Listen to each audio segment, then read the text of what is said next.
terrorists hijacked 4 planes and shattered 2 towers in New York City. What they also hijacked, however, was my religion, and that of 2.2 billion people across the world. And what they also shattered were the identities of Muslim youth across the country. Now, in the 11.5 years since then, my life has been defined by the consequences of the actions of those awful men.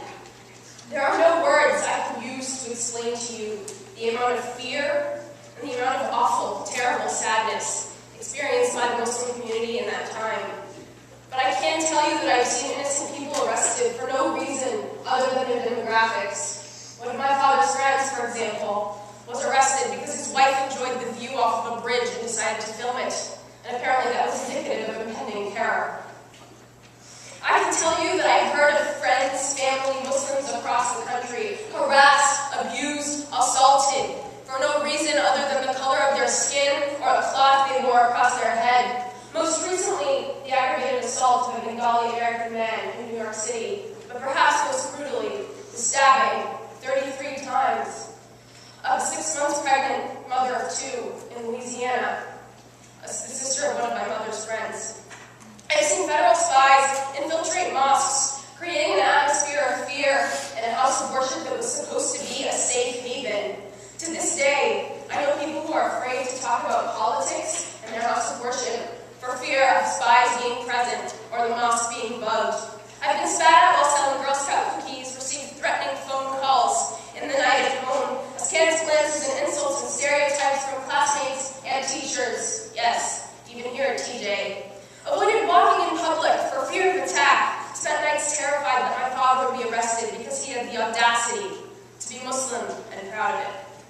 And throughout all of this violence and bigotry and discrimination, I have heard over and over and over again how I am evil, how I am the enemy, how I am dangerous, how I cannot be American, how I should just go home.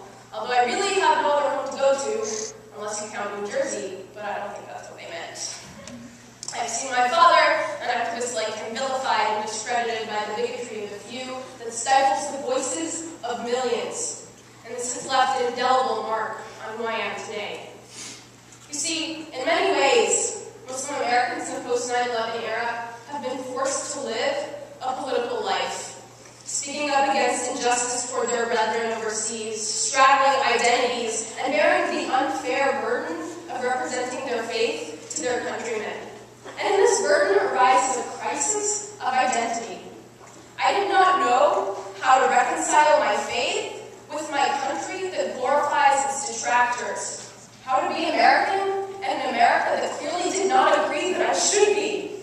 This dissonance manifested itself in countless sleepless nights, frequent affirmations that I was white, really, because as an Arab-American, there's really no ethnicity that fits me either. And perhaps came to a peak when, in the 5th grade, I declared confidently that I was no longer an Arab, and that having purged the hyphenation from my American, they could no longer hate me anymore.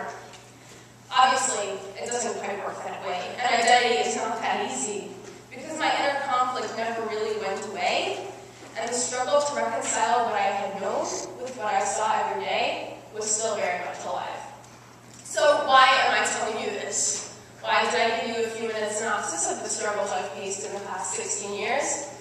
Because study after study after study after study show us that a solid identity, understanding who we are in the context of where we came from, is essential to drive, to ethics, to moral action throughout our lives.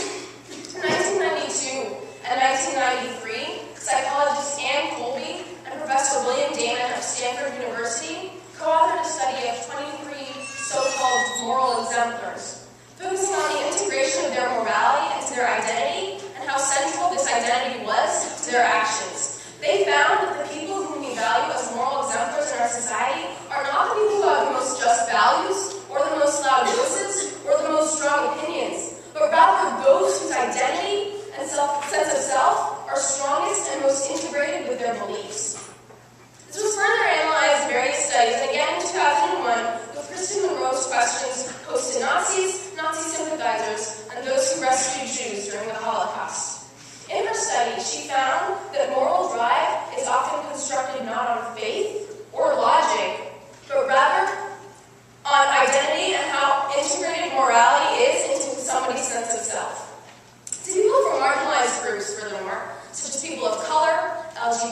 plus individuals and religious groups, identity is even more essential.